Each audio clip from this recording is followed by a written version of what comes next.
번째 시간입니다. 아마 오늘 처음 이 설교를 들으시는 분은 제가 이번 그 시리즈 설교를 통해서 특별히 하는 부분들을 잘 이해 못할 수도 있는데, 혹시나 기회가 되시면 첫 번째나 두 번째 설교를 꼭 들어보시기 바랍니다. 우리가 이 시리즈 설교에 매번 하는 것이 있어요. 오늘 일곱 번째 시간 히브리어 단어 일곱 번째 단어입니다. 이 시편 119편은 총 22연으로 되어 있는데 매 연마다 8구절이 되어 있어요. 그 연마다 매행의 단어가 특별한 히브리어 글자로 계속 연결되어 있습니다. 오늘 일곱 번째 글자, 이 자인이라는 글자인데요. 따라해 볼까요? 자인. 원래 한국 언어는 그 즈 발음, 지 발음과 G에 있는 그냥 G 발음에 구분이 없어요. 그래서 원래는 자인 이렇게 되어 있는데 그냥 자인이라고 했습니다. 이 뜻은 칼, 자르다 그런 뜻이에요. 지난주에 했던 여섯 번째 글자인 와우, 바브라고 하는데요. 비슷하잖아요. 좀 헷갈리기도 한데 좀 다릅니다. 여기서는 첫 번째 이 글자가 딱 꺾어져서 내려갑니다. 요 글자가, 요 단어가 매 그 행의 첫 번째 글자에 계속 나옵니다. 오늘 제목은 이거예요. 자인, 고난 중의 위로. 이 시편의 이 기자가 심한 고난 가운데 큰 위로를 받은 거예요. 그래서 어떻게 위로를 받았는가 여러분에게 소개하면서 여러분이 어떤 상황 가운데 있는지는 저는 잘 모르지만 하나님의 큰 위로가 여러분 모두에게 임하길 주님의 이름으로 축원합니다. 시편 34편 19절에 이런 말씀이 있습니다. 의인은 고난이 많으나 여호와께서 그의 모든 고난에서 건지시는도다. 의인이 고난이 많다는 거예요. 보통 고난이 있고 고통이 있으면 죄인이나 뭐 잘못한 사람이 고난이 있어야지 이런 생각이 들잖아요. 그런데 그렇지 않아요. 잘해도 고난받아요.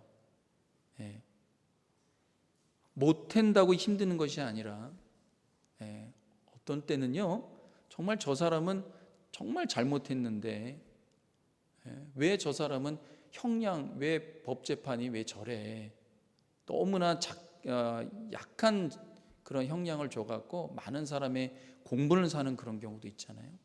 어떤 사람은 저 사람은 잘못한 게 없는데 왜 저 사람은 저런 일을 당해야 돼. 여러분 욥을 보십시오. 욥은 정말 하나님이 인정하는 의인이었어요. 근데 그가 당한 고난을 보면요, 정말 상상도 할 수 없는 고난을 받습니다. 의인은 고난이 많다 그랬어요. 의인이 고난이 많다. 히브리어로 고난이란 말이 야니입니다. 이 고난이 뭘까요? 고난은 총체적인 고통을 말해요. 마음과 몸에 고통이 있는 그런 상태, 괴로운 상태. 마음이 힘들고 좀 어려우면 몸으로도 나타나고요. 몸이 힘들고 어려우면 마음으로 나타나죠. 총체적으로 불행한 상태, 괴로운 상태, 고통의 상태를 말합니다. 사람이 가장 괴로울 때가 어느 때인가 조사를 해봤는데요. 가장 사랑하는 사람이 죽었을 때라 그래요. 특별히 배우자가 있으면 배우자의 사별이 그 사람에게서는 가장 괴로운 순간이라 그래요.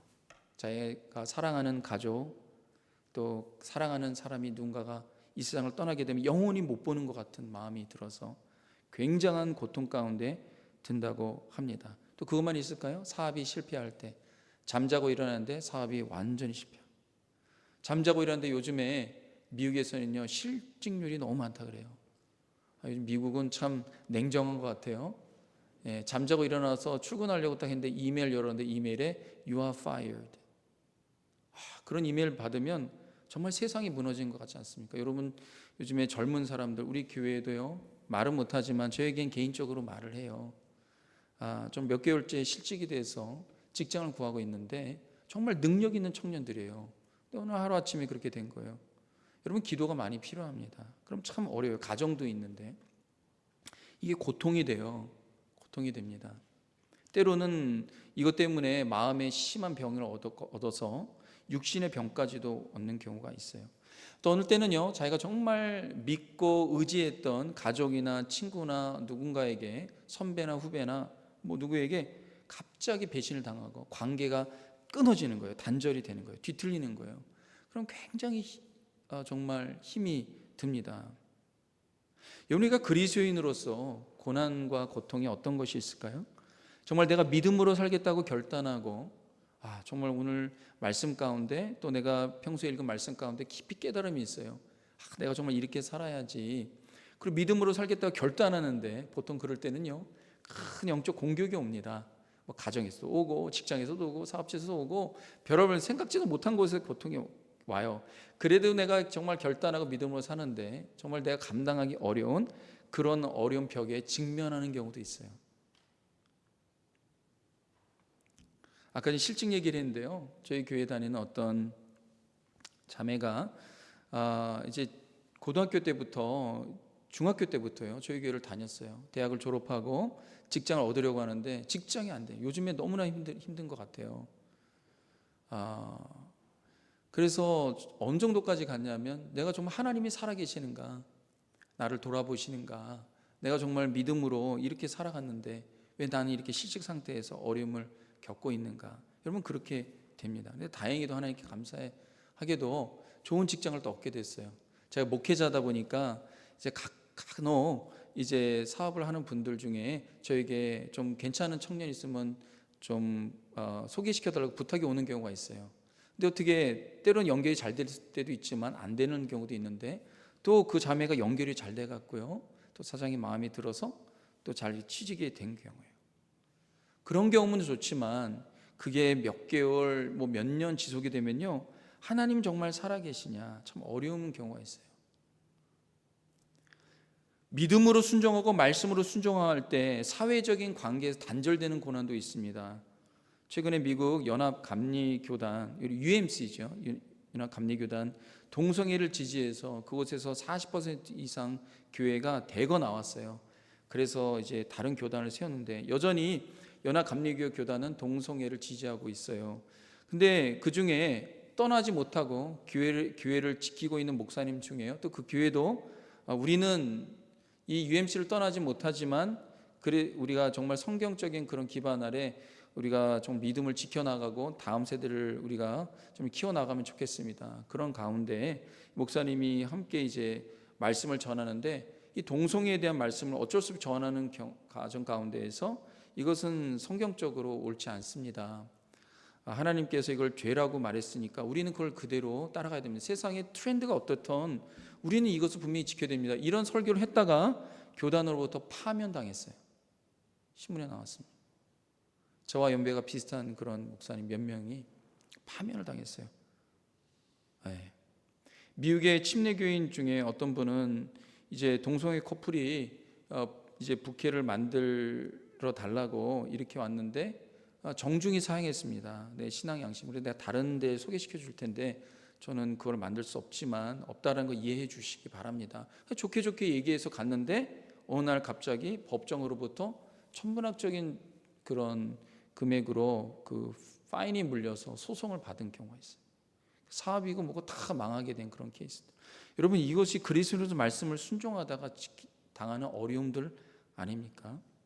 이럴 때 정말 하나님은 어디 계시는가? 여기 보면 우리가 처음에 읽었던 의인은 고난이 많으나, 오늘 시편 119편에 있는 이 시편의 기자도요, 이 고난에 대한 참 어려움 때문에 하나님 편에 나가는 그런 일이 있습니다. 오늘 이 시편의 기자가 어떤 고난을 당했느냐, 51절 보면요 이런 것이 있어요. 51절에 오늘 본문에 보면 이런 고난을 당해서 조롱에 대한 고난을 당했습니다. 교만한 자들이 나를 심히 조롱하였어도 나는 주의 법을 떠나지 아니하였나이다.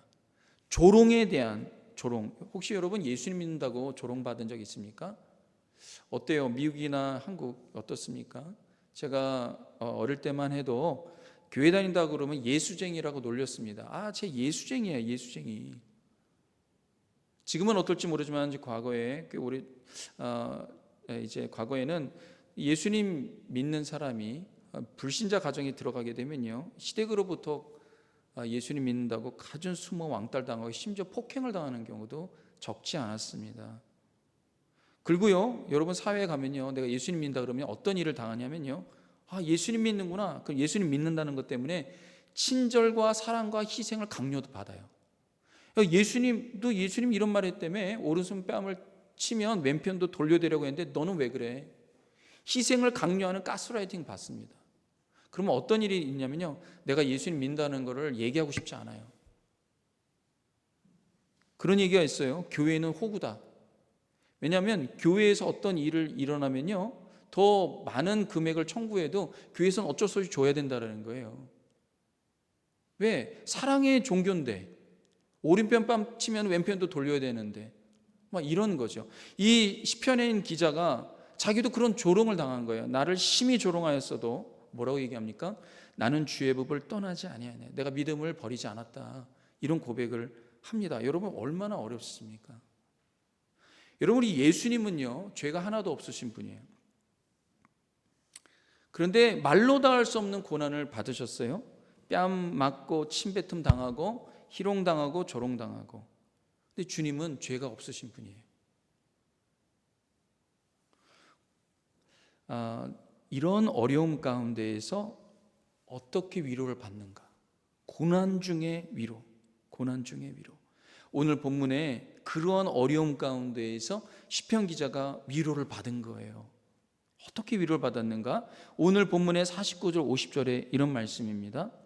우리 다 같이 한번 읽겠습니다. 시작. 주의 종에게 하신 말씀을 기억하소서. 주께서 내게 소망을 가지게 하셨나이다. 50절. 이 말씀은 나의 고난 중에 위로라. 주의 말씀이 나를 살리셨기 때문이니이다. 때로는요, 내가 예수님을 믿어도 정말 심한 공격을 받고 모욕을 받고 힘든 일을 당하고 고난을 당하고 이해할 수 없는 일을 당하면요, 처음엔 기도하고 나아가지만 어느 때는요, 이게 지속되면은 정말 하나님 살아계십니까? 막 그렇게 해서 믿음에서 멀어지려고 하는 경우도 있고요, 내 영혼이 막 나락으로 떨어지는 그런 경우도 있습니다. 근데 여기 보면요, 주의 말씀이 나를 살리셨나이다. 주님의 말씀이 나를 살리셨다. 이 말씀은 나의 고난 중에 위로라. 이 시편의 기자가 주님께서 하신 말씀으로 인하여서 영혼이 다시 살아나는 거예요. 다시 일어나는 거예요. 아, 그렇구나. 그래서 오늘 여러분이 이 말씀 가운데에서 성경에 정말 귀한 주님의 약속의 말씀이 있는데 몇 가지 여러분에게 소개하면서 여러분이 어떤 상황에 있는지 모르지만 하나님의 위로가 여러분 모두에게 임하기를 주님의 이름으로 축원합니다. 첫 번째는 이거예요. 고난 후에는 반드시 영광이 있다. 고난과는 비교도 할 수 없는 영광이 있다. 사도 바울이 고백한 것처럼 우리가 이 땅에서 당하는 고난은 장차 우리에게 나타날 영광과 좋게 비교할 수 없다. 사도 바울이 정말 수도 없는 죽음을 직면하면서도 복음을 계속 전하고 믿음을 잃지 않고 복음의 다른 박질을 계속할 수 있었던 것 중에 하나가 뭐냐면 이 모든 것들 그 이후에는 전 말로 다 할 수 없는 영광이 있다는 걸 확신했기 때문에 그래요. 믿음으로 사는 가정 가운데서 일어난 고난이 고난으로 끝나지 않는다는 거예요. 때로는 우리를 실망하게 하는 것 중에 하나가 뭐냐면 이게 고난으로 그냥 끝날 것 같아, 실패로 그냥 끝날 것 같아. 아니에요. 고난 후에는 영광이 있습니다. 베드로 전서 5장 1절에 베드로 사도가 교회들 가운데 이렇게 권면하는 거예요. 이런 말씀입니다. 너희 중 장로들에게 권하노니 나는 함께 장로된 자요 그리스도의 고난의 증인이요 나타날 영광에 참여할 자니라 그랬어요. 그리스도의 고난의 증인이다, 이런 말을 사용합니다. 여러분 우리는 부활의 증인이라는 말을 많이 했죠. 오직 성령이 너희에게 임하시면 너희가 권능을 받고 예루살렘과 온 유대와 사마리아 땅끝까지 이르러 내 증인이 되라. 이럴 때 이 증인을 부활의 증인이라는 걸 많이 이제 인용합니다. 그런데 부활의 증인만 있는 게 아니에요. 고난의 증인도 있어요. 고난의 증인이다. 베드로 사도가 나는 그리스도의 고난의 증인이다. 여러분 고난의 증인이라는 게 뭐예요? 고난에 참여하는 거예요. 그리스도의 고난에 내가 어쩔 수 없이 참여하지만 그 이후에는 앞으로 나타날 영광에 우리가 참여할 것이다.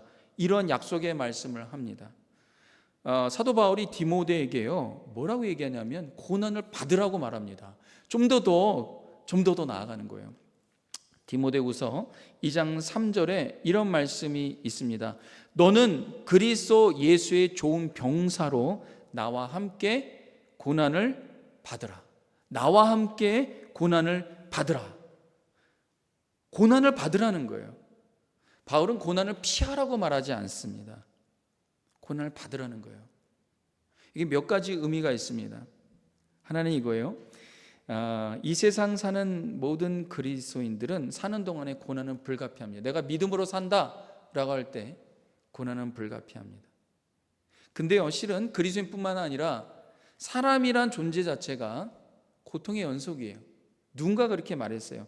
사람은 고통받는 존재다. 고통적인 존재다 이거예요. 어쩔 수 없이 피할 수 없는 고난이라면 고난에 직면하라는 거예요. 고난에 직면하라. 고난을 회피하거나 피하지 말고 고난에 직면하여서 고난 가운데서 승리하라는 거예요. 고난 가운데 승리하라. 내가 여기에 그 시편 119편에 있는 시편 기자가 뭐라고 말합니까? 고난 중에 위로가 됐는데 주님의 말씀이 나를 살리셨다.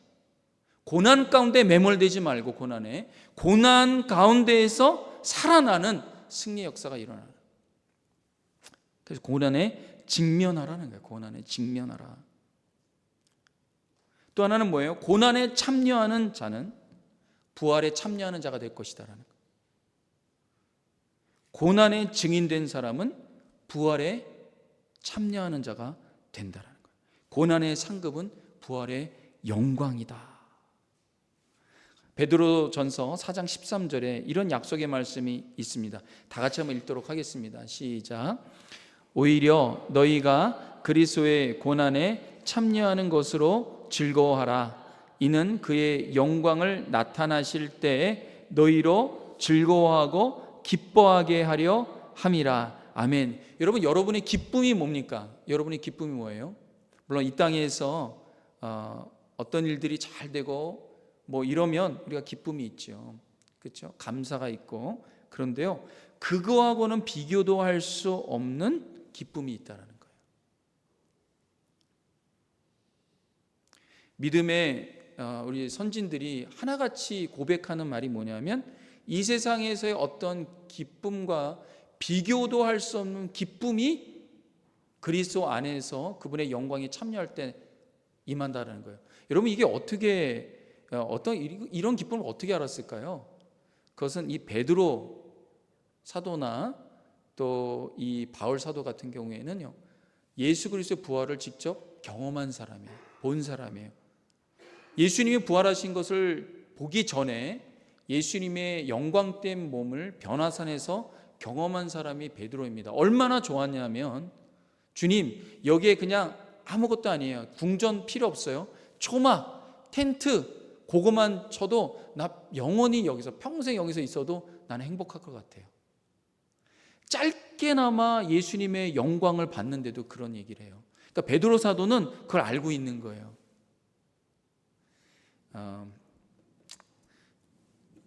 제가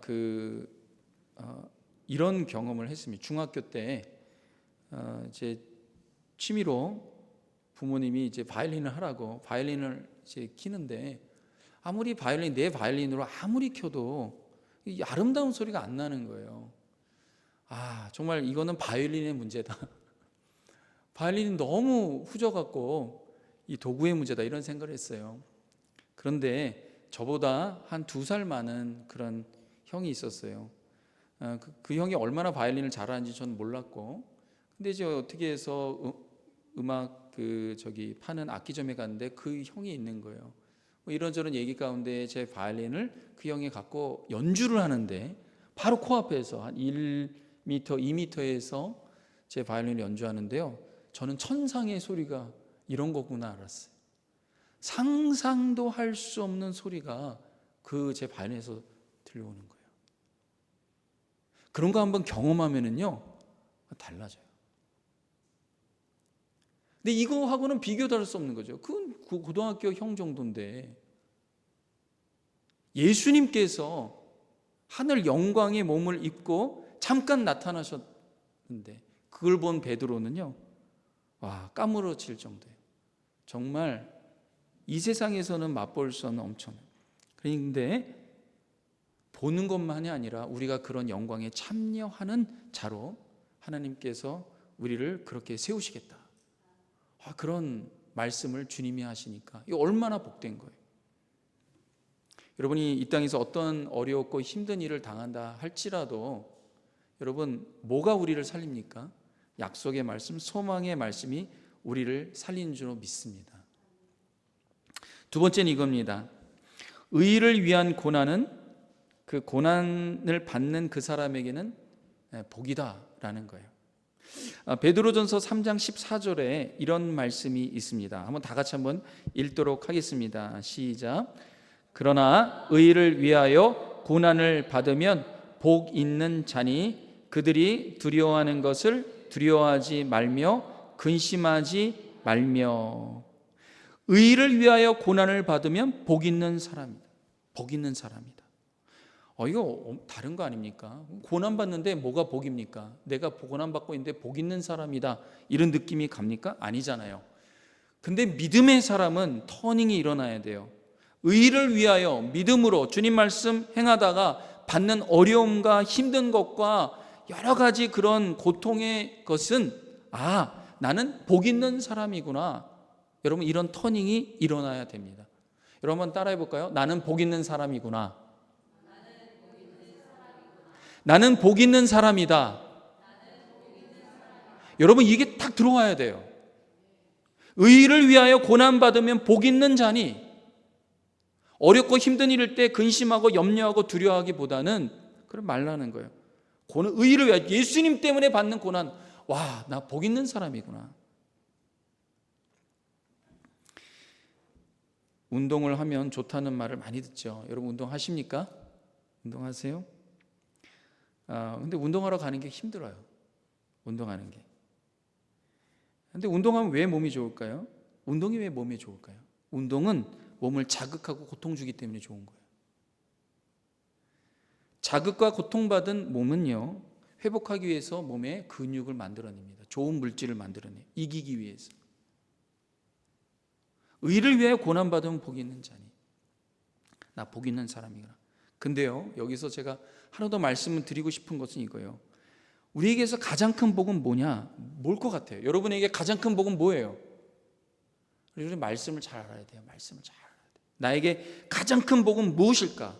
어떤 상황에 있으려도 이것은 변함없는 복이다. 주님이 우리에게 엄청나게 많은 복들을 주셨는데 그 중에 이걸 말씀드리고 싶어요. 로마서 8장 17절 말씀 다 같이 읽도록 하겠습니다. 시작.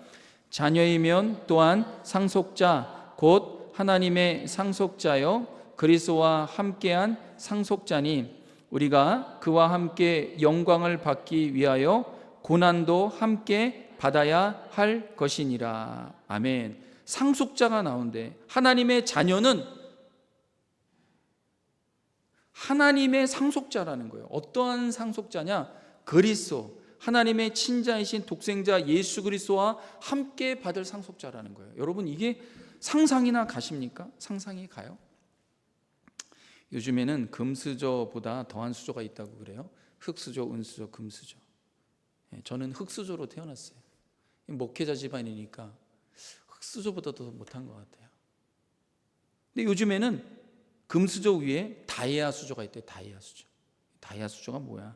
이 다이아 수저가 태어날 때부터 재벌 기업의 상속자로 이미 점지된 사람, 태어난 사람. 그냥 모든 게 다 걱정이 없겠죠. 다이아 수저. 상속자네, 상속자. 여러분, 그런데요, 주님이 말씀하셨듯이 이 세상에 있는 모든 것들은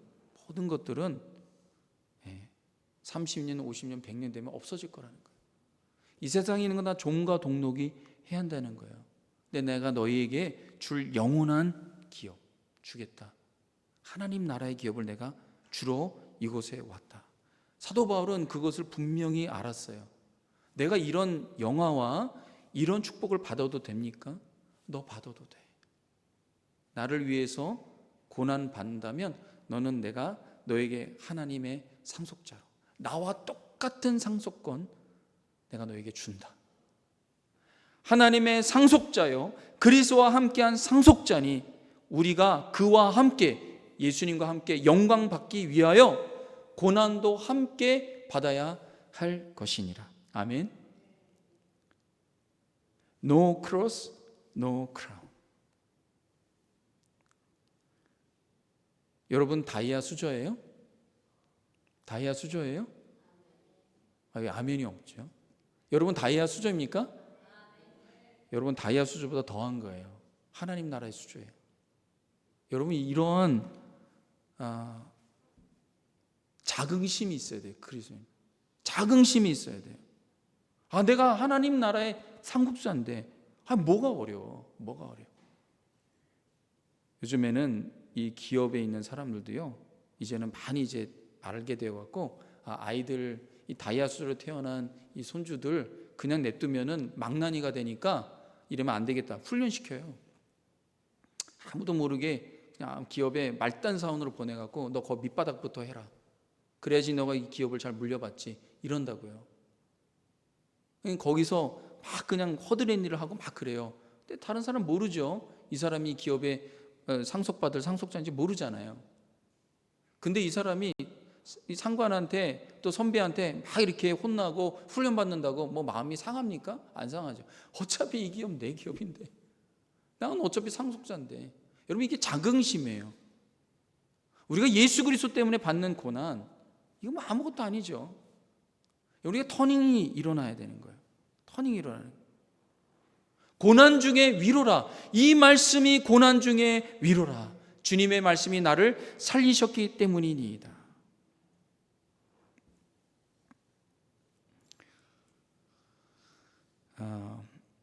이 말씀만 하고 마무리하도록 하겠습니다. 히브리서 2장 18절에 이런 말씀이 있어요. 다 같이 한번 보도록 하겠습니다. 시작. 그가 시험을 받아 고난을 당하였은즉 시험 받는 자들을 능히 도우실 수 있느니라. 아멘. 누가 도우실 수 있다는 거예요? 예수님께서. 예수님이 하나님이신데 사람으로 이 땅에 오셔서 사람이 받을 모든 것들을 다 당하셨어요. 우리가 당하는 것 이상으로 당하셨어요. 십자가의 고난과 수치와 모욕은 상상도 할 수 없습니다. 주님이 그렇게 직면하셨어요. 근데 거기서 실패한 것이 아니라 이기셔서 부활의 영광과 하나님 나라를 상속받으셔서 하나님 보좌 우편에 계십니다. 근데 우리가 예수님 믿을 때 주님이 우리와 함께 하시면서 우리가 시험받고 우리가 고난당할 때 주님이 친히 도우신다라는 거예요. 그래서 우리가 주님 앞에 나아가야 되는 것입니다. 여러분 우리가 주님 앞에 나아갈 때 어떻게 나아갑니까? 하나님의 큰 위로가 임하는 데 있어서 여러분 우리가 주님 앞에 나아갈 때 나의 모든 마음을 다 주님께 다 낱낱이 얘기해요. 주님이 다 들으신다는 거예요. 다 들으신다는 거예요. 다 들으셔서 나도 그거를 알아. 나도 알아. 예수님이 다 아시는 거예요. 다 치유하신 분이에요. 상처받은 치유자라는 책이 있습니다. 주님이 우리에게 고난과 힘든 걸 통해서 상처가 임할 때 왜 그걸 하셨냐? 어떤 사람이 이제 암에 걸려서 사경을 헤매다가 하나님께서 극적으로 치유를 하셔서 치료가 되어서 나은 사람이 있을 때 그 사람이 누구에게 가장 큰 위로가 되겠습니까? 똑같은 암을 받은 사람에게 위로가 됩니다. 때론 우리는 그 상황에 처해 있는 그 사람의 심정을 모를 때가 많아요. 때로는 사람은요 위로가 된다고 가지만 어떤 말을 어떻게 해야 될지 모를 때가 많아요. 왜? 나는 그 상황을 처해 본 적이 없거든요. 그래서 사람이 위로가 안 될 때가 너무나 많아요. 오히려 위로한다고 갔는데 위로가 안 되고요. 오히려 그 사람에게 짐이 되고 불편함이 되고 또 한마디 했는데 그것이 오히려 귀에 거슬려요. 여러분 그런 경험 있지 않습니까? 근데 예수님은 그런 분이 아니에요. 예수님 앞에 나아가면 주님이 너무나 잘 알아요. 나도 그거 다 경험했어. 주님이 이 땅에 사람으로 오신 이유 중에 하나가 뭐냐면요, 인간이 경험하는 모든 아픔과 어려움과 고통과 이걸 다 경험하러 오신 거예요. 여러분 그렇게 좋으신 하나님이 어디에 있습니까? 그분이 우리의 주님이십니다. 그리고 그분한테 나아가라는 거예요. 이 시편의 기자가 하나님 앞에 나아가면서 그걸 경험했어요. 주님 앞에 나아갈 때 하나님이 여러분을 살리십니다. 여러분의 영혼의 회복이 일어나요. 하나님이 큰 위로가 됩니다. 약속의 말씀을 깨닫게 돼요. 그 진리의 말씀, 약속의 말씀, 소명의 말씀으로 여러분이 자유를 얻고 풀리는 은혜의 역사가 임할 줄로 믿습니다. 여러분, 사람한테 가지 마세요. 하나님한테 가세요. 주님한테 가세요. 주님의 큰 위로가 임할 줄로 믿습니다. 기도하겠습니다. 하나님 감사합니다.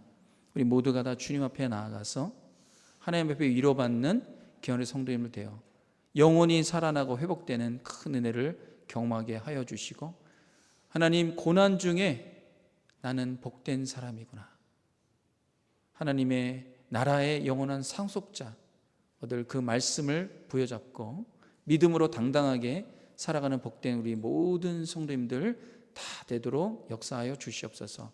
예수님의 이름으로 기도합니다. 아멘.